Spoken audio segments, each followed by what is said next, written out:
Now I kind of want to switch gears to talk about some of your work. You founded the Mental Health Environmental Change Project.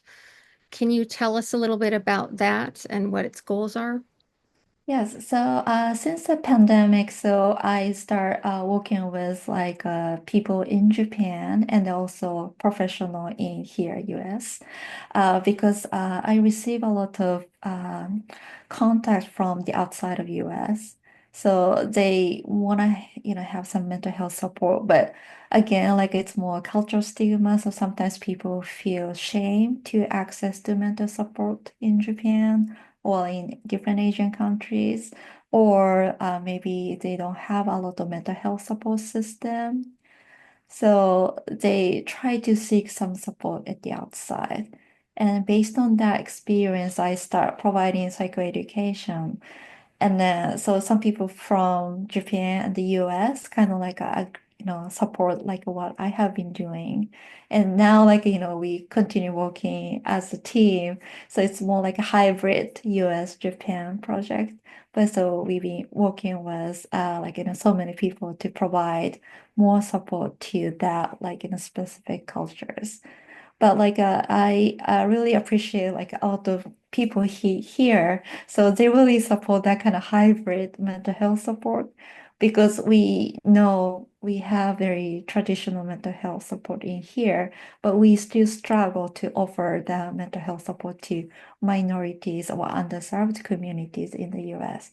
So yeah, really like I try to think about how we can share our knowledge and experience, but at the same time get the insight from those underserved countries or cultures. And I really like try to integrate the best mental health support for them. So, beyond individual healing, what systemic or policy changes do you believe are necessary to better support, mental health in general, but in particular, for people who have survived disasters? Yes. So as I said, their experience is very personal sometimes. So really need a support system for that. Some people has more long-term support, and then some people need more collective support, like a community support. So really need to provide that kind of support in the long term. And then usually we have very tentative support for those people who experience the disaster, but we kind of need to plan like a little bit long-term support for the individual and the community. So kind of like I try to work with a lot of healthcare system, not just a clinician, but more like a healthcare system and a community or nonprofit in the community. And we really need to develop that kind of long-term support for them. With the Mental Health Environmental Change Project, you are working here in the US and Japan. Are there other countries that are involved in that? Yeah, for that project, just the US and the Japan, but I personally working with the people in India as well. So yeah, so hopefully so I can support that community as well. That's fascinating. That's amazing. Have you, ha, w- I don't know what point you are with working with, the Indian community, but have you noticed any interesting kind of cultural differences in how they react to natural disasters or just in mental health in general? I think in many Asian countries, accessing mental health support system is really challenging compared to the US. As my gut feeling, so maybe as a mental health support system, maybe 50, 60 years difference. So yes, and then right after pandemic, I provide a psychoeducation to the community in India, but so many people come to the session, and then so there has a really great motivation to learn about the mental health. So I can predict their mental health will be bigger in 5 years later, 10 years later. But I kind of see that strengths as well, but because they are so open to receive the mental health support these days. And then I think, that's really their strength and a really good direction. So yeah, I'm really happy to support them.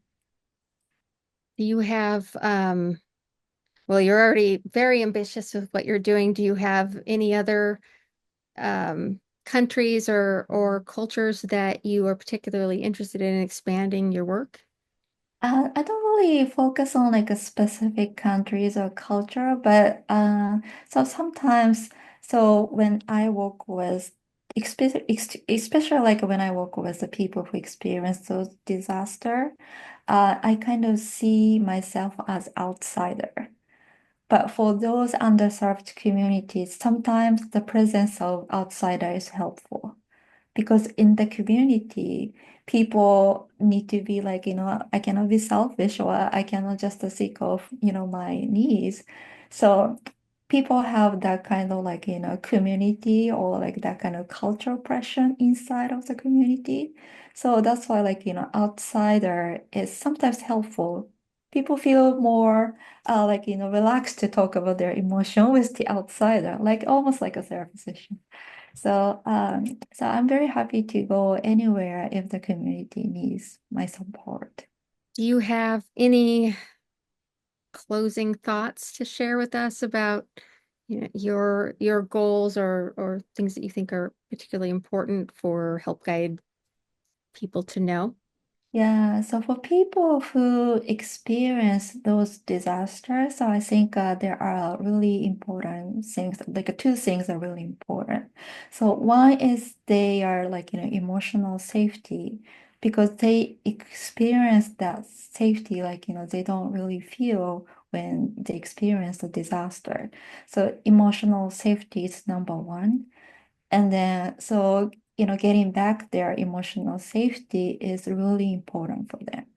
So through the, mental health support or like logistics support or community support, emotional safety is number one.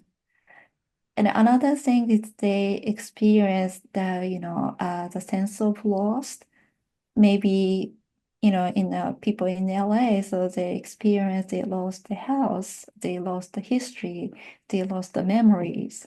So they kind of like lost their life, like they have been investing. So they lost a lot of, they experienced a lot of loss.